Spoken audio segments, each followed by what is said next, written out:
పసిడి కాంతుల్లో పద్మావతమ్మ, పసిప్రాయముల వాడు గోవిందుడమ్మ.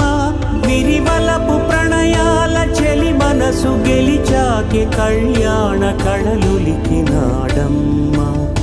ఆకాశరాజునకు సరితూగు సిరి కొరకు రుణమైన వెనుకాడలేదమ్మా.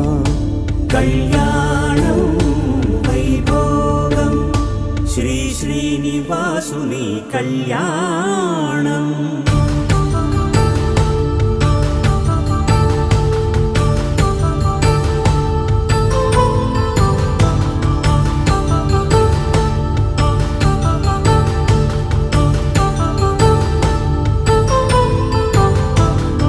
వేదమంత్రం అగ్ని సాక్ష్యం జరిపించు ఉత్సవానా